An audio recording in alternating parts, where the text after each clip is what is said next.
What a gorgeous day for racing. We have headed down south with VP Racing SportsCar Challenge, an IMSA support series, and we are at Circuit of the Americas, an absolutely gorgeous day. Temperatures forecasted to be in the mid-80s, but nice and cool right now, right around 60 degrees, and competitors anxious to get on this racetrack and get things going. Lined up in the grid, ready to go. Welcome in, everyone. I'm Brian Till, along with Ryan Marine. We'll be side by side, as will the action on the racetrack, I am sure. VP Racing SportsCar Challenge, 3 different classes of cars out there on the racetrack at the same time, just like their big brothers in the IMSA WeatherTech SportsCar Championship. And every time IMSA gets the opportunity to run at Circuit of the Americas, the racing is great. The racetrack well designed for it. And a little bit of a change this weekend. We'll talk more about that in just a moment when we get to the track map and give you some of the ideas of what's changed here. But Ryan, I'm expecting a lot of good battles here. Well, that's what we had in Daytona, that's for sure. Here we are, Circuit of the Americas in Austin, Texas. Not the full 3.4-mile layout, though, here this weekend, Brian. It's the shorter, abbreviated national course that will be used here this weekend. It's still good passing zones up into turn 1, heavy braking there. A shorter, less high-speed run into 12. You can get it done in 20, but you talk about that shortcut down there about turn 6. Yeah, exactly right. That's the difference. Now, you still get a lot of the character of this great track, but you just cut off those 2 long straightaways and the 1 hairpin at the very end of it. But that cutout, that shortcut, it is different. It is a challenge. There's a lot of change in pavement there. The drivers have been talking about that this weekend, and it's something that very few drivers have any experience with. So it's a bit of a trip into the unknown here this morning.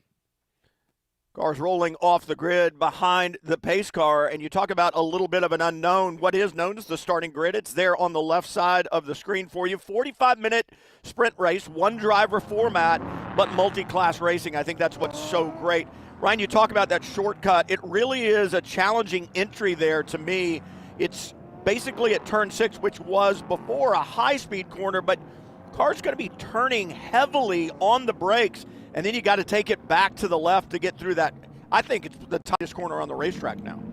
Yeah, it definitely changes the nature of the track. Maybe it opens up a passing opportunity. I think it certainly opens up some possibility for some intra-class conflict. Let's see how that plays out here this morning.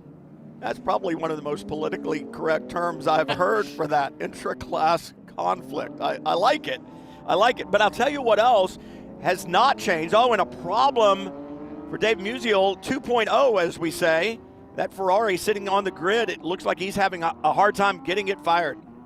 Yeah, really disappointing for him. It's been a bit of a tough weekend. If you look at the results of the practices and qualifying, he's been a bit behind his dad, so we know where the bragging rights in the family have been so far. But you really want to settle that out on the racetrack. Hopefully they can get that rectified. Not much time to do it, though. Just the 1 formation lap ahead of this 45-minute contest.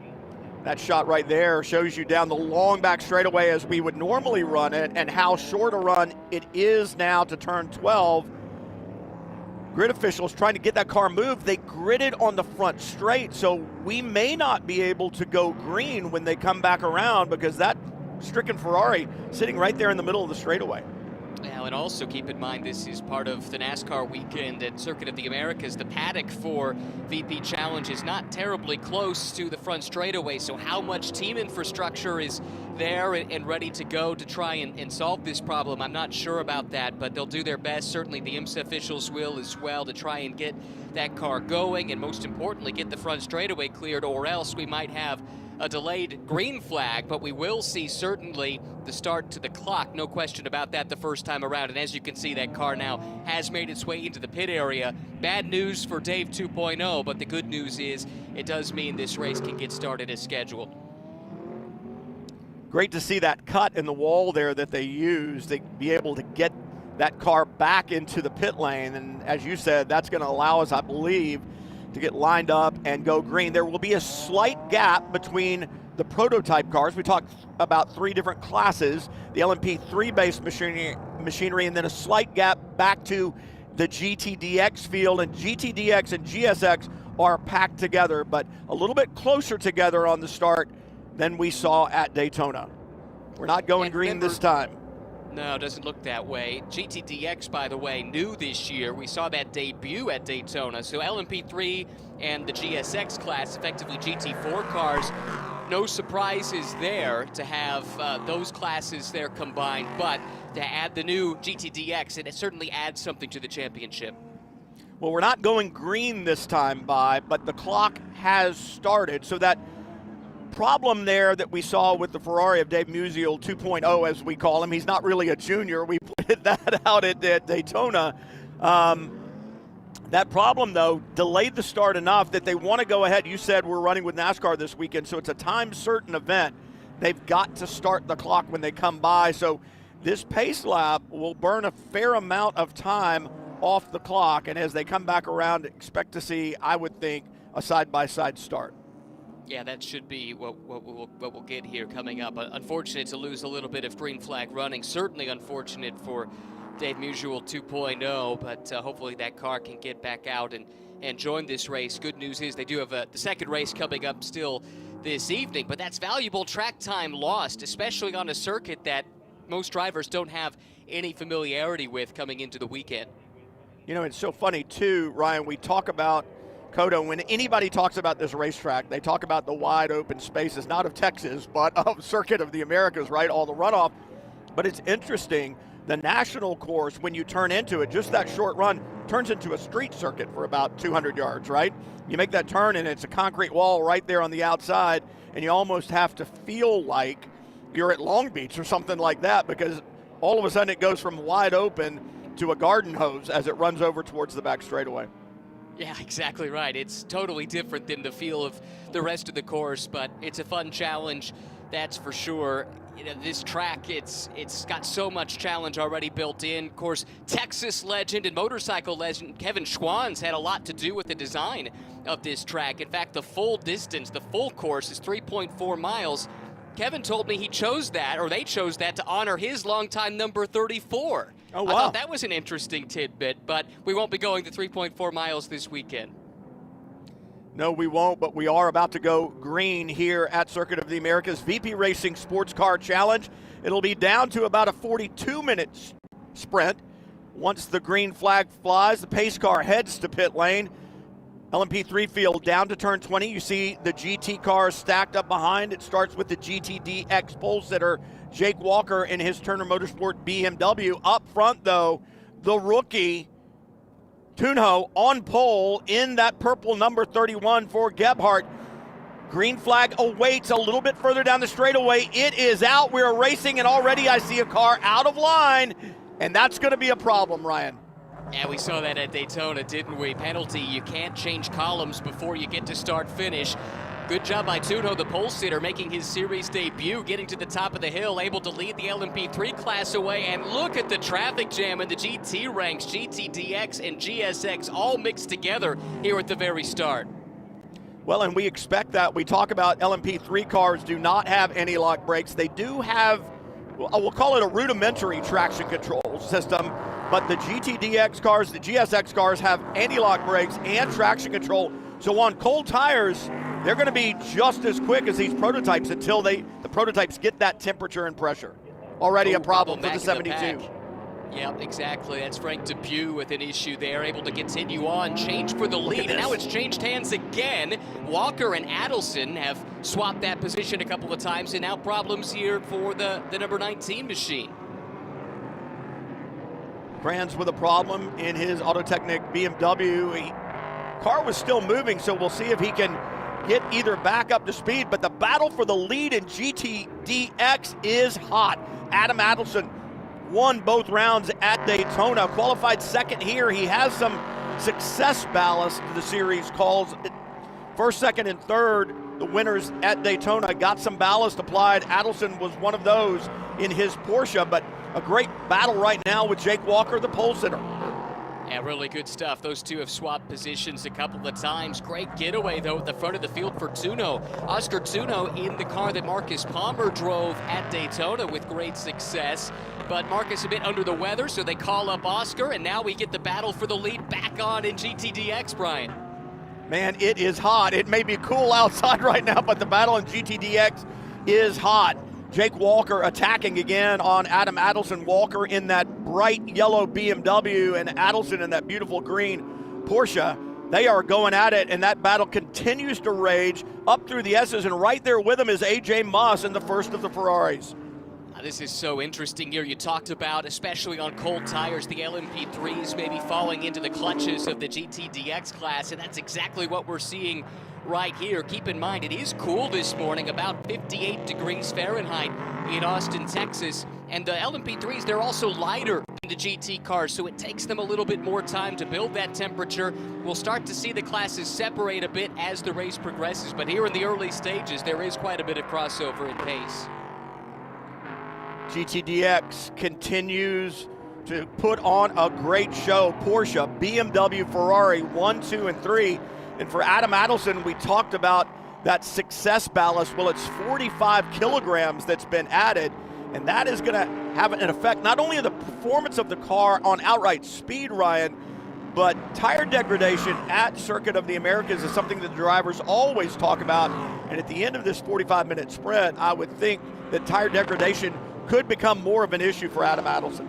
Yeah, that's a really good point. He might not be upset about the fact they lost a lap or two of green flag running with the issue at the start of this race. That could play into his hands. He's under assault once again. So good to see Jake Walker have some good luck. He had no luck whatsoever in Daytona other than bad luck. Didn't even get to start the first race of the season and had misfortune to finish 9th in race number 2, but right here in that yellow Turner BMW, stalking the race leader, the championship leader, Adam Adelson.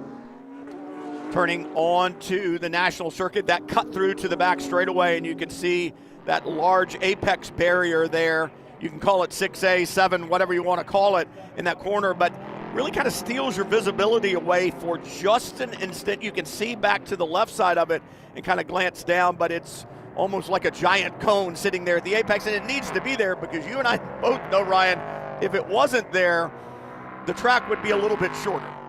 Yeah, exactly, and trying to keep people on the prescribed circuit, that is the challenge for the stewards, a fact you know all too well, Brian, when it comes to trying to keep race car drivers in line and on the proper racing surface. So some effort has been put into that here this weekend. A couple of things, barriers, obstacles have been put in place to dissuade people from abusing the track limits here at COTA. It's a wonderful track in so many respects, but it can be abused if you don't police it properly. Oscar Tunjo up front, then Catalano, then Jonathan Woolridge, and the battle in GTDX just continues up to turn 1. Adelson in the Porsche looks to the inside. He's going to take it. I think they had to fight through the 77, the LMP3 entry of Brian Thenis that they're going by right now, and that dynamic is what I think makes VP so special this year with the addition of the third class. It is. It adds just a whole nother element to the game. We were talking about it in the build-up to Daytona. What would it look like when you add effectively GT3 cars, the GTDX class, as it's known in this championship? And what we saw in the first 2 races of the season, it only added more intrigue. What a battle we've got here for the lead of this race. The young up-and-comer Jake Walker from Pennsylvania being mentored by 2004 Indy 500 winner Buddy Rice, up against Adam Adelson, who has so much experience over the last few years, mostly in SRO, but some at IMSA as well in this Porsche for Wright Motorsports. Ran here in a very similar car 1 year ago and had some success, so he knows this track really, really well, knows the car well, and has the advantage of experience over his young opponent here. Tell you what, Adam Adelson is not going to have the easy task that he had at Daytona. Obviously, he had some pressure there, but he had 2 great races where he just kind of walked away, and Jake Walker's not going to allow that to happen here. Turner Motorsports has victories here at Circuit of the Americas back in 2013 and 2014, so they know how to get the job done. And Robbie Foley, driver for Turner Motorsports, sitting on the box this weekend as kind of an engineer and driver coach for Jake Walker as well, so a lot of help there. And man, look at this now, side by side.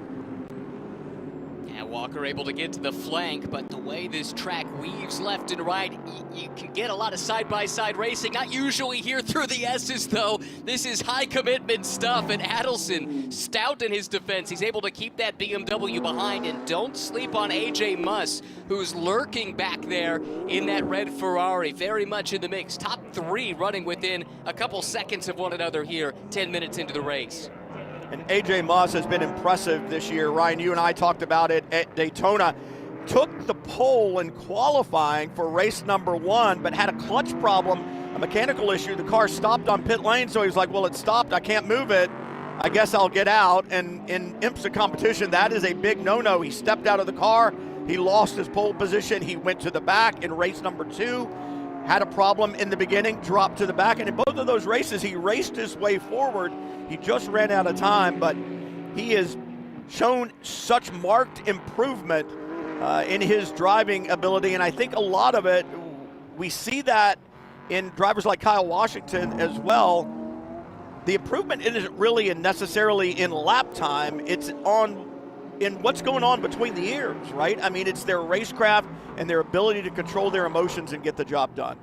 And he's got a great view of this battle right now as, again, the Turner BMW moving to the outside of the race leader, Adam Adelson. This time he's able to stay alongside, and now the track comes back his direction. Jake Walker, Adam Adelson putting on a show at the front of the GTDX field. Oh, Adelson's around!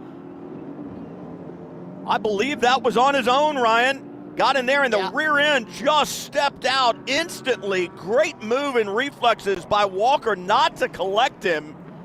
And wow, it's just like that. It happens that quickly. You've got it, and then you don't. But for Adam Adelson, the good thing is no contact there. He'll continue. But I'm thinking he's probably going to have a bit of a vibration from those Michelin tires. I don't think he locked the brakes, but that big slide still going to pull some of that Michelin rubber off, and he's going to have some flat spots.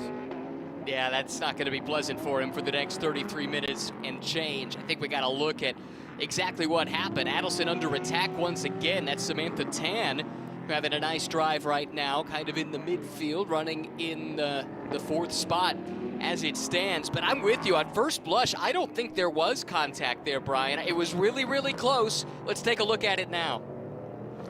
Coming into the S's, they turn in, and Walker behind him. No, they're separated by a couple of feet. But it's interesting. After Adam has gotten back on track, so to speak, I'm not sure the pace is there. Look at this. I don't believe there's contact there at all. I think perhaps Walker being there might take some air off the rear wing. Maybe the airflow's not the way it needs to be, but it happens so quickly. It also wouldn't surprise me if there's some kind of a mechanical issue. Maybe a shock has gone down or something. Watch how quickly this snaps. So sudden, very strange. And there's really not a lot of turning going on right where it happened. And that was my thought as well. Great job, though, by both Walker and Muss to get through that without making contact, able to continue on. And then you just have to wonder how much time it takes for Adelson to get back in his rhythm after a moment like that one. That might help explain some of the loss of pace if it wasn't something mechanical. We'll try and get to the bottom of it, but the end result is a change in the lead. And the pole sitter Walker, despite the fact he had dropped back at the initial start, now he's in front. I think now we'll get a chance to see the pure pace, the full pace of that Turner BMW. Talk about full pace. Oscar Tunjo out in front and called in late, as Marcus Palmer, who piloted the 31 at Daytona, ill this weekend, wasn't able to do it. And they knew Oscar Tunjo from ELMS competition, European Le Mans Series competition, as well as the Prototype Cup Germany, where both Valentino Catalano and Marcus Palmer had competed. So they were like, well, we've got a good idea. Maybe we'll just call Oscar. And Oscar's like, I'm in. Yeah, if you go back to 2023, Oscar Tunjo was racing in that championship, actually finished runner-up to Marcus Palmer, the man he's replacing here this weekend. So they've gone head-to-head enough times, the team and the driver. They know each other well, and Oscar's a guy with quite a bit of experience in LMP3-style cars over the past couple of seasons. Was third in European Le Mans LMP3 points back in 2023, that same year where he was runner-up in Prototype Cup Germany to to Marcus Palmer. Got a nice open-wheel resume as well. Does Oscar Tunho made it up as far as GP3 before turning his focus over to sports cars, and has been successful all over the world in LMP3 cars, and now a chance to shine here on North American soil. Talk about Formula Car experience, the leader in GSX, Kiko Porto, has Formula Car experience as well. And Ryan, I think it's such a great path. We see more and more young drivers who start out in open wheel, then decide there is more opportunity for me in sports car racing. And we see a lot of that young talent. Kiko Porto is one of those. He was put an exemplary drive in at Daytona, taking both victories there. One of them was kind of a gift, the first race victory there, with a problem with another competitor, but he's just been so impressive. And like I said, I think a lot of young drivers look to sports car racing now, much more so than they did in the past, as an opportunity and a pathway to keep their career on track. Yeah, Kiko's a really good talent. 2021 USF 2000 champion, made it as high up as Indy Next on the road to Indy ladder, but has focused over the last couple of seasons on sports cars. Went and ran Lamborghini Super Trofeo a season ago, finished third in the Pro Championship there, and now here in VP Challenge. You mentioned that first race at Daytona, and yeah, poor Steven Clemens running out of fuel on the final lap of that race that opened the door for Kiko to come through and get the win. But the two of them had a really good battle all race long. It's not like his pace wasn't good enough to contend at the front, and he proved that in race 2, where he was the class of the field. Yeah, we talk about motorsports with heartbreak and elation both at the same time, and you certainly saw it at Daytona, like you said. I mean, for Clemens, I think he could almost see the start stand. You know, he came out of the Le Mans chicane and was on super speedway, and he just needed a little bit more VP racing fuel in the tank of that Toyota Supra, because it just, I mean, and it's not like he could even limp it across the line, right? It stopped, and he watched the entire field go by. Did you ever have a race like that in your career? I did have my first IndyCar race at Road America. I sat parked coming out of Canada Corner on the last lap, and yeah, dropped precipitously in the order, but I was pretty far down in the order anyway, so. Well, sorry to dig up bad memories, but I was Yeah, curious. Thanks, Ryan. I appreciate that. Yep, mea culpa. All right, here we go. More class-on-class kind of battles. This is what we expected to see, much more so in 2025 with the addition of the GTDX class. And I think this is, we talk about the training ground, Ryan. I think it's made these drivers, it's given them even more a stronger resume, because now they're racing here and they're not only learning their trade in the car that they're driving, that they want to move up to Michelin Pilot Challenge or WeatherTech, where they may be running already, quite frankly, but it gives them that multi-class racing experience as well. And I think that's better for everybody, both in this series and in Michelin Pilot and WeatherTech, where they'll move or where they're currently competing as well. Absolutely. I mean, if you're trying to get to the WeatherTech Championship, if you're trying to get to Le Mans, any of the big endurance sports car races globally, you're going to be in a mixed class format. And even if, you know, here you're in the top class at LMP3, the next step you might be to LMP2, where you're not the top class, still having that experience of being the faster class car. Now, when you find yourself being passed, you can put yourself in the head of the driver of the faster car, and vice versa. It's just so much good experience, and I think it's prudent on IMSA's side as well for their support series to have an element of that, so that when the graduates arrive in the WeatherTech Championship, they're that much more prepared for the big challenge of stepping into the big show. Agreed, and a good battle here in GSX. Patrick Wilmot aboard the number 12, the blue and silver BMW, locked in a battle right now with the 10 of Walsh, and they've been going at it, and right behind them stalks Ian Porter in another one of the Toyota Supras out of the Rafa Racing stable, and Rafa Racing has just been a story. They have kind of taken motorsports by storm, both in their own program, and now they've joined ranks with what was Smooge Racing last year, and they've created this conglomerate, Ryan, which has been impressive. No question about it. Well, you look at Kiko Porto, who is perfect on the season, won both of the races at Daytona, and then his teammate Ian Porter, who comes out of Porsche Sprint Challenge Racing, where he ran with the Rafa Racing team last year. I thought his qualifying effort was super impressive. He was on the front row. He's dropped back a little bit here in the race, but this is a driver, this is only his second year of racing full stop, and he is already towards the front of this field. He won a championship in Sprint Challenge last year in his first full season of racing. He comes out of a completely different style of competition, though. He's a multi-time Call of Duty world champion, one of the very best ever, racing under the moniker Crim 6, or not racing, but competing, I should say, in Call of Duty. Now he's racing under his real name, and look, he's an amazing talent, and there is something about competing at a world championship level, no matter what the discipline, that helps you with preparation, and he's talked about that a lot in his transition to motorsports, how he's been in high-pressure moments in the past, and he can lean on that here in the race car. Well, and we see that with Olympic athletes that come into motorsports, drivers from other disciplines, other type of athletes, baseball players, that kind of stuff, where you're right, they're used to the pressure, they're used to the competition, they're used to the mindset that a champion competitor has to have, and they can apply it in motorsport. Even actors, you think about the Paul Yep. Newmans or Gene Hackman, who of course just recently passed away. People might not realize he was an excellent racing driver in his own right. They're used to having the spotlight on them, and no moment is too big. It might be a different discipline, but there is something that crosses across those disciplines. Patrick Dempsey, throw him in there as well. Sure. I know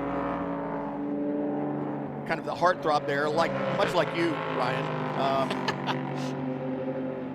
Much like you. But back to the racing, right? Chris Walsh right now trying to hold off Patrick Wilmot. Now LMP3 traffic coming through. That's Jonathan Woolridge in the turquoise and silver number 54 out of the MLT Motorsports stable. That is the championship winning team and car from last year. Woolridge, good top three. He ran well at Daytona as well, but I can tell you, I think Gebhardt really kind of has the handle on the Duquesne chassis. The 54 that Woolridge is in is the Ligier chassis, and at Daytona, the straight line speed certainly seemed to go to the Gebhardt entries, the 30 and the 31 of Catalino and his teammate. So it's one of those deals where I think you look at it, every time Palmer, every time Catalano came by somebody and got involved with another Ligier, it seemed like they had the straight line speed advantage. I didn't expect that to really come into play on this layout here at Circuit of the Americas. So I think they found the balance mechanical grip wise as well, and they've got good aero, that's for sure. No doubt about it. They've really got that car dialed in. It's a championship winning team in similar machinery in Europe and Prototype Cup Germany and other championships there. So they know their business. Actually, found out a little bit more about the Gebhardt team. They've got a history that goes back to Group C racing in the 1980s. And John Piero Moretti was actually one of their drivers. If you remember those beautiful Momo liveries in the 80s and 90s and a little bit later on even, just some fantastic cars. And they had a bunch of home-built Group C era prototypes, did the Gebhardt team, that they campaigned with some success. And then went dormant for a while, but came back a handful of years ago and have really embraced and excelled in this LMP3 format. Talk about LMP3 and GTDX running together on the racetrack right now, throwing a GSX Porsche. Mirko Schultes through turns 15, 16, 17, working his way over towards 18 and 19. He's got Kyle Washington aboard the GTDX Porsche out of GMG Racing Stables right there behind him, and throw in Mark Austin from Lone Star Racing in the Mercedes right there. And we see those differences. You and I talked about this early on. The way you can attack the corner in the braking zone in the GTDX cars, because of the anti-lock braking system, you just can't be quite as aggressive in the LMP3 machinery, especially in places like turn one where we see them now. The car gets a little light in an LMP3 car. You really got to modulate that brake pedal. You can kind of leave some of that modulation to the ABS system if you're driving a GTDX machine. Yeah, that ABS, especially in GTDX, the GT3 spec cars, I mean, it's made to be used. That's the fast way of driving those cars, and drivers that make the transition to GT3 style cars out of classes that don't have ABS, a lot of them do struggle with that because it's a totally different approach with your brake pressure. And so to your point, in some of the slow speed corners, the GTDX cars might be the best platform to have, even though they're not the top class. It's really in the high-speed stuff where the lighter weight and the more aero of the LMP3 allows them to stretch their legs. The GTDX cars really have everything you want, right? They've got the anti-lock braking system, they've got the racing traction control, so like you said, certainly in the low-speed corners, they're at an advantage. Did want to talk a moment, well, we had Stephen Clemens on the screen just a second ago, and wanted to reference him real quick because he was runner-up as we talked, or, well, it looked like he was going to win, I should say, race 1 at Daytona, and then actually had misfortune with the mechanical failure in race 2, so nothing to show for 2 really strong runs in the first 2 races of the season. Racing with a heavy heart this weekend, the Clemens family lost one of his big supporters, Dr. Jason Cross, who really helped him in his racing last year, passed away recently, and did want to pay a little tribute to Dr. Cross and the influence that he's had. Everyone in racing needs someone to kind of help them along the way, and that's something that Dr. Cross did to help Stephen Clemens, who is having a really solid day today, running in second right now, 16 seconds off the lead in GSX. Yeah, you took the words right out of my mouth. Everybody in motorsports has had someone help them, as now Catalano trying to help himself to the lead side by side with his new teammate, Oscar Tuño, and a problem for the 10, that's Chris Walsh. We were just talking about a good battle that Walsh was having with Patrick Wilmot. Now Walsh has found the wall. The question is, was there contact with Wilmot? Is that what put him off, or was it something like we saw for Adam Adelson, where a sudden loss of grip turns that BMW around? Hopefully we'll get a look at it. Right now, that car is stuck, it would appear, in one of the tire bundles around the track, and if he can't get that car extricated, then we might see a yellow to break off some of the great battles that we're watching here. Oh, good news, Walsh is out of there. The bad news is this puts it into a really strong run for him. Finishes of 10th and 9th in the first 2 races of the season, but we've seen him in SRO touring car competition where he's a champion as of a year ago. This is a really talented guy, and I expect to see him feature towards the front of the field as the season progresses. Yeah, something is wrong with that BMW. He's got damage to the suspension in the front. Let's take a look and see what happens. It's not Wilmot at all. If it's anybody, it's the Ferrari behind of AJ Muss, and there it is.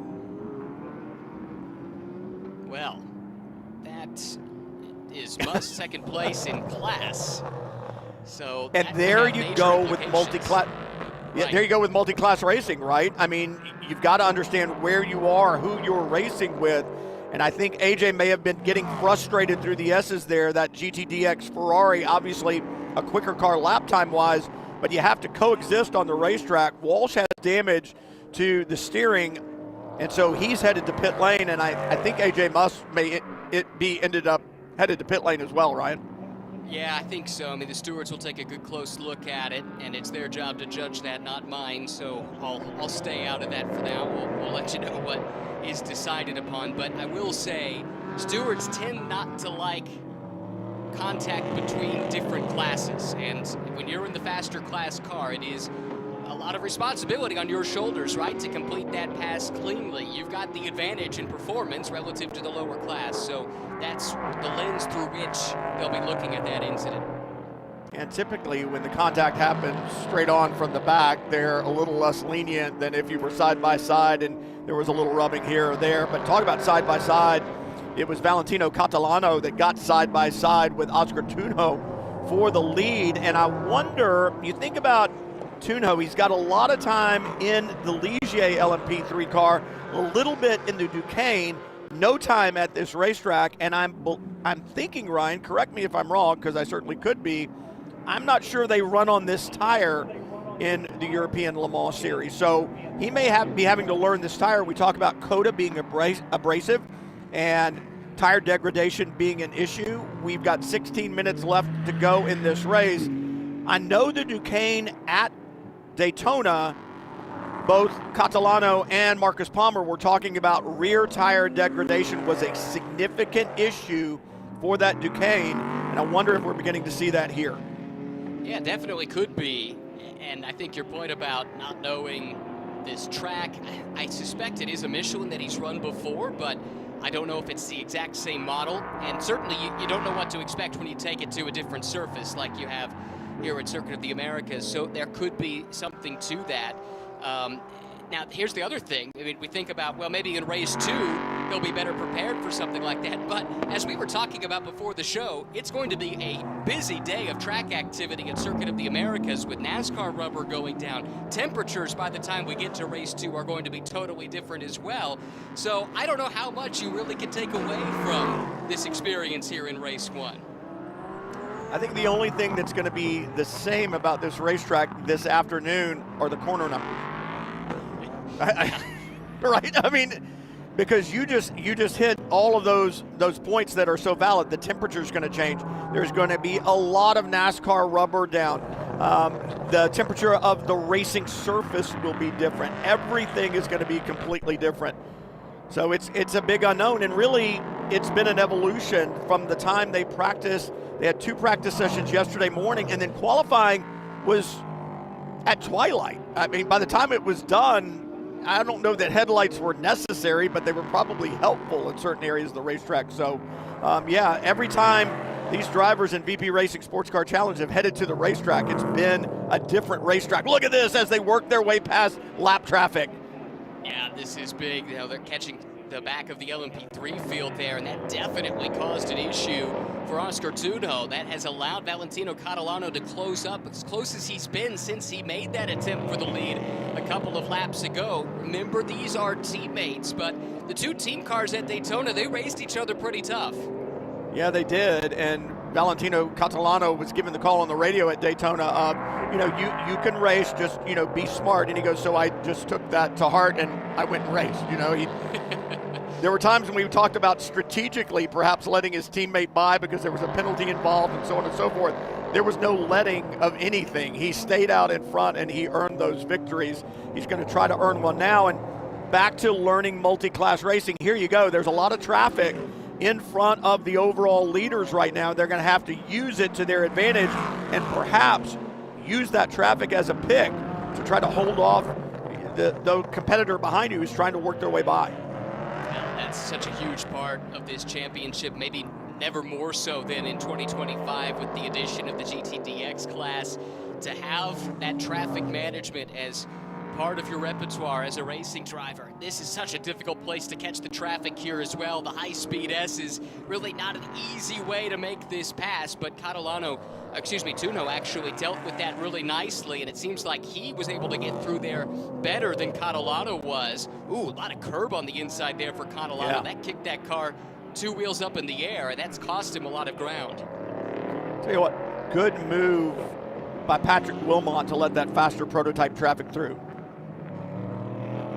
Yeah, it was really heads up.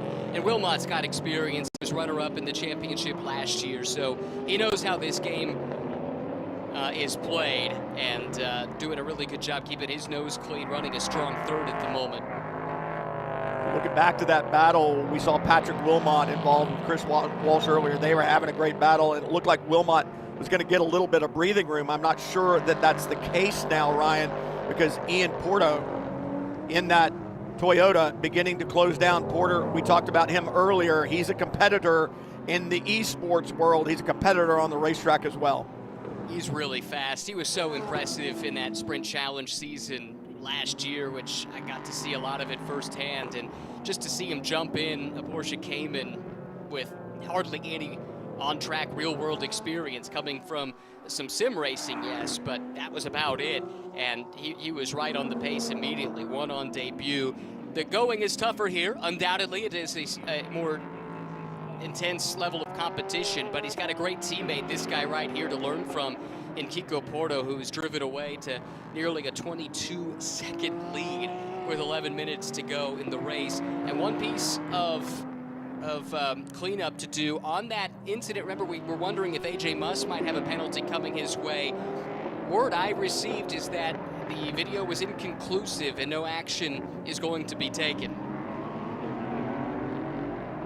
Alrighty then. So it was reviewed, no action will be taken, and that's why you and I are not officials and we talk about cars being on the racetrack, right? And Battle on the racetrack right now in GTDX is a good one. Kyle Washington in that beautiful liveried Porsche. Now this battle being split by the overall leaders. Washington is running 6th in class. He's got Mark Austin behind him in the Mercedes, but the leaders are coming through. And wow, Oscar Tunjo wide and a little lockup there. That's the second time I've seen lockup on Tunjo, and I'm beginning to wonder if he's flat spotted a tire and or are the tires becoming worn to the point, Ryan, that he can't apply the brakes at the same level that he was before, and he's starting to get that lockup now as the tires go away. Yeah, it's definitely a possibility. You can't discount that. That time, Kyle Washington wasn't cutting him any breaks, and you have to understand where Kyle's coming from, too. He's in a battle for position. This is when the multi-class stuff gets really interesting, when you have two battles mixing amongst themselves. Kyle wasn't going to give any extra ground because he needed to get some breathing room from Mark Austin, and that's totally valid there as well. But the end result for Tunjo, that was a big lockup, and it's not the first. It never gets better, does it? When it happens one time, it just seems to snowball from there. It's like smoke out of the back of the car. It doesn't go away, and if it does, there's a problem, because if you run out of smoke, you ran out of what was causing it, right? So Oscar Tunjo leads right now. Brian Till, Ryan Marine with you from Circuit of the Americas, round 3 of the 2025 VP Racing SportsCar Challenge Series. Great to come to the Lone Star State, my home state, and always have great racing here. There are some opportunities on this racetrack that present themselves, corners on this racetrack, Ryan, that present themselves as great passing zones, and it's one of the things that I think leads to the really good racing here. So interesting to me, though, this lead in the P3 category between Oscar Tunjo, who's out front right now in that purple 31, Valentino Catalano, it just kind of ebbs and flows back and forth.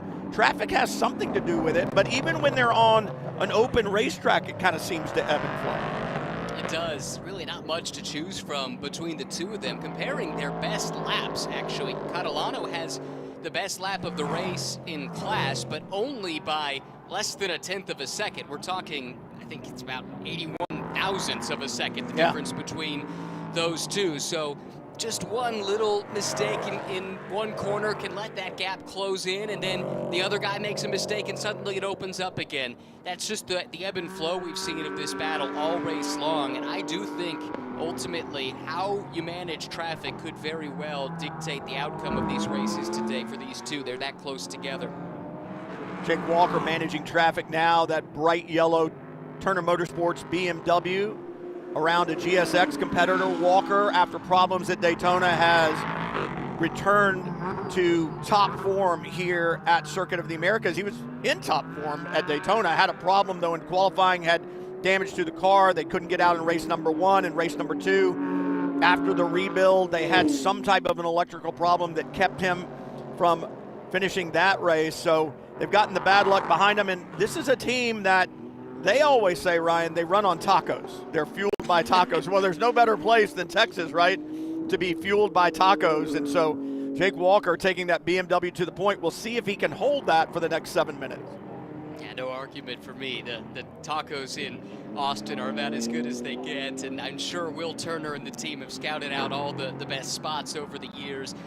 This team, though, I mean, it needs no introduction. Last year, when they overtook Schnitzer as the team with the most race starts in a BMW in the history of the brand, I mean, that gives you some idea of how much success that they've had. They've been winning at a high level. They won the BMW M Sports Trophy for the most successful BMW privateer team 1 year ago as well. Look at this. There's been a change for the lead in P3. Valentino Catalano has taken the point from rookie Oscar Tunjo. Not sure where it happened. We just looked up and all of a sudden there they were, and Catalano's been able to put several car links between himself and Tunjo. We talked about the ebb and flow of it. I'll tell you, I mean, Tunjo, once Catalano was by, seems to checked out a little bit, Ryan. Yeah, it looks like it. Maybe there was some pace in hand. Maybe he was just keeping his powder dry, or maybe it's now that he's not in the wake, in the dirty air of his teammate, that he's able to stretch those legs a little bit. But for Catalano, what a dream start to the season it's shaping up to be, sweeping the weekend with a couple of poles as well at Daytona, and now 5 minutes 45 seconds away from taking a third straight win to start the season. That's how you build a championship challenge. Absolutely. The 19-year-old from Germany, so impressive at Daytona. He's got a lot of traffic he's going to have to work with, and it was interesting to watch him through traffic there. When he caught some of the GTDX traffic, it really allows Tunho to close back in, and they're going to have some traffic to work with as they head down through the S's on this lap. They're going to have to work through some traffic. We'll see who clears it more cleanly. I think that's Brian Thenis right now in the red and white Ligier in front of Catalano, that red, black, and white Duquesne chassis, and then just behind Tunho in that purple number 31.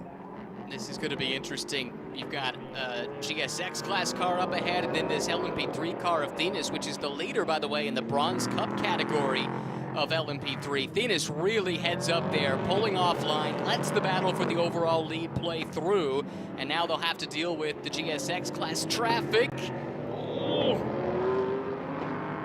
Works past Angus Rogers in the white and gold Porsche, and Catalano is holding nothing back when he comes to that traffic. He knows he's got Tunho right there behind him. He's being forceful now, inside 5 minutes to go from Circuit of the Americas. Can't leave anything on the table. Catalano, very aggressive, like you said, just trying to figure out what he can do to build a gap. That's Jonathan. No, it's not. That is Matthew Dickon that they're about to encounter. Frank Depew with another spin. Had an issue on the opening lap, you'll recall, but has been able to carry on. Was running 7th in GSX prior to that spin, but looks like he's able to continue. No harm done. No harm done as the leaders work through the S's. One more P3 car in front. Catalano will have to deal with inside 4 minutes to go. Here's the problem for Depew. Gets wide, and obviously a lot of dirt, sand out there off the racing circuit, and those Michelins can just not hold on, and around he goes.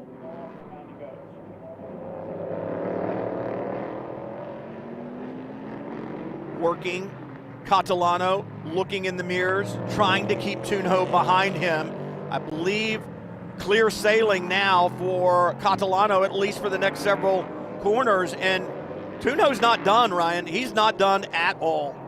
No, and again, he might not be a name familiar to the IMSA paddock, but he's been racing LMP3s at a very high level the last couple of seasons. Again, made it as far as GP3, so he knows his business. And right now, whatever it was that put him behind, he's put that behind him, and he's got the bit between his teeth as he tries to reel in his teammate. But there's that lockup again. Not the first time we've talked about that, and you have to wonder if that's not contributed to him dropping behind Catalano here. Well, it seems to be off the left side, and what's interesting, what I was getting ready to say, is as they come through that 15, 16, 17, 18, that triple apex area where the load is on the left side of the car, he seems to lose to Catalano out in front. And then you get to the brake zone, and he has that lockup off the left side. I think he has cooked those left side Michelins. Be interesting to see. Now Catalano coming up on traffic again. Let's watch and see what we've got here in these brake zones. Tunho doing a good job of kind of sizing him up, and I think Catalano trying to get a run on the traffic that's in front of him perhaps. But I mean, Tunho very quick through there, and Catalano seemed to be at the disadvantage. It's like we talked about. One lap, the advantage swings one way, and then it seems to come back the other. What a late move up the inside. How about Tunho? Back to the point, Brian. Does Catalano have a problem? Because not only did he go by, now it looks like Tunho is slowing. Very strange. Both cars off the pace. That traffic catching them from behind. Could this be a fuel miscalculation? Surely not. We had the delayed start. What could cause this, though? Well, I'm wondering Yeah, both cars off the pace, significantly off the pace as you see them streaming by, and they're just crawling around. That seems incredibly odd. My first thought was there a yellow out? And Tunho realized that he passed under yellow, and he's trying to get Catalano back by him so he doesn't get a penalty, but I don't think either one of them has returned to speed. Well, their lead over Woolridge was about a minute. So it's going to be a little while before Woolridge were to come through. This is Jonathan Woolridge, MLT Motorsports, the third place car.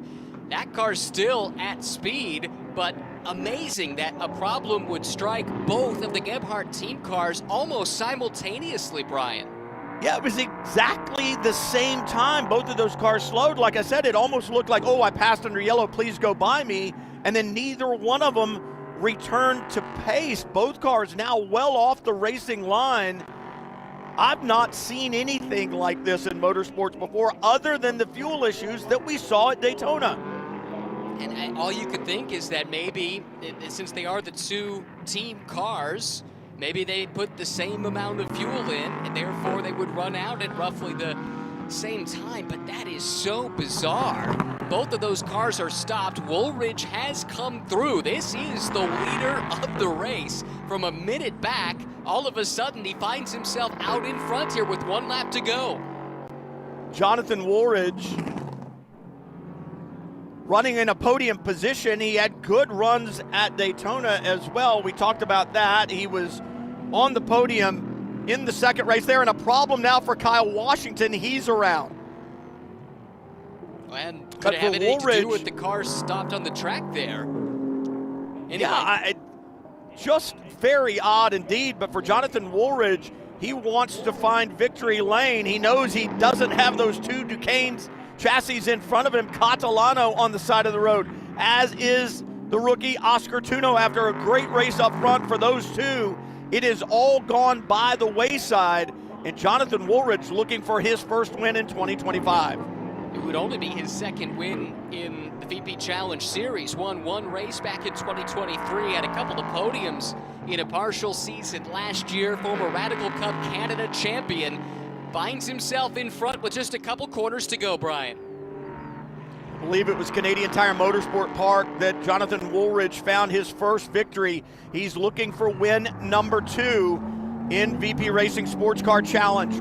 Woolridge, MLT Motorsports, onto the front straightaway for the last time. Looking for that checkered flag. It is up the way. It will fly. Jonathan Woolridge wins at Circuit of the Americas, and the GTDX winner right behind Jake Walker and Turner Motorsports. Taco celebration time in Austin. And you just don't know what you're going to get. That's why we race to the checkered flag. An unbelievable sequence of events for Jonathan Woolridge to come to the front. Little less drama for Jake Walker. That was domination once he was able to get by Adam Adelson. And meanwhile, in GSX, Kiko Porto backing up a sweep of the weekend at Daytona. He's en route for a third straight win. What an impressive youngster, and this Rafa Racing team joining with Smooge Racing has shown two powerhouses together certainly can get the job done. It's not over yet. I mean, I'm not going to give anybody anything, right, Ryan, after what we just saw. But for Kiko Porto, man, such an impressive debut in VP Racing SportsCar Challenge. He's being smart, working his way. He's got Angus Rogers right there in front of him. Don't do anything silly. He's going to make sure that he does what he needs to do. Angus Rogers is going, go ahead and go by me so I don't have to do another lap, right? But for Kiko Porto, Rafa Racing, they will win again in VP Racing, this time in the Lone Star State. And Clemens and Porter has raced his way back up onto the podium. He had dropped back a couple of spots, so it looks like it could be a Supra sweep of the podium in GSX. Great bounce back for Stephen Clemens after so much misfortune in Daytona, for him to come away with some strong points, a strong second place, and get to celebrate at the end of a good run. That's really great news for him. And Porter announcing just how good he's going to be when he gets a bit more experience, able to notch the podium here at Circuit of the Americas in race number 1. Look at this. So Jonathan Woolridge takes the victory, and as the checkered flag continues to fall on the other competitors, Oscar Tunjo and Valentino Catalano are 5th and 6th in class. That's how far they fell. And you know what? For Jonathan Woolridge, there will be people that say, well, yeah, but. No, there is no yeah, but. You race to the checkered flag in the books. It will show him as the winner here, and he is the deserving winner because he and MLT did what they needed to do to get to the checkered flag. Exactly right. They did what everyone set out to do today. This was the moment, though. You can already see the car of Catalano slowing in the background, and then suddenly Tunjo as well. Within seconds of one another, the two team cars that had been battling for the lead all race long come to a standstill. Unbelievable. I'll be honest, Ryan, when I first saw it, I thought we had a technical problem with our screens. I thought maybe something had slowed down or whatever, and the only thing that had slowed down were those two Duquesne chassis. It's Jonathan Woolridge climbs out of that MLT Motorsports Ligier, holding that number 1 up in the air, because that's right, this win is yours. Fantastic. Great result for him, for the whole team. Remember, this team was the championship team of a year ago with Stephen Agakani. Change of driver for this year. Woolridge had good speed at Daytona, finished on the podium in race 2, but able to pick up the victory here. And look at that. You look at the overall results, and the top GTDX car ends up 2nd overall. Jake Walker, AJ Muss, Adam Adelson was chasing Muss down over the final couple of laps, Brian. Muss had to up the pace late in the going to hold on to that spot. And Muss, very fortunate with that no call, with the incident there. He maintains that strong finishing position. Kiko Porto, we talk about that, Ryan. What an impressive young man, kind of showing the world what he's made of right now. He's got a very, very bright future in front of him. If you watched him in open wheel, you knew he was talented. It was a matter of being in the right situation. And this Rafa Racing team, with the help of the Spooge group that now forms the core of that operation, they really are going to be a factor for the long term. Dave Musial Jr. will try to put this finish behind him because they did not have a good run here. But guess what? You get to do it all again later in the day. It's going to be a very different looking race and a very different looking Circuit of the Americas, as there's going to be a lot of NASCAR rubber down. Temperatures will change, but the goal will be the same, and that is to win in VP Racing SportsCar Challenge. A long way away from crowning champions, but we crown race winners this morning, and we'll do it again this afternoon. Thoughts, Ryan? Well, you wanted drama, we got drama. You can't argue with that. You just don't know what you're going to expect over the course of one of these races, and I'm excited we get to do it again coming up this afternoon. Get to do it all over again, but for the drivers of the 30 and the 31, they'll try to find their problems, get back out there, see if they can win this afternoon. For Ryan Marine, I'm Brian Till. We'll talk to you and see you later this afternoon for VP Racing from COTA.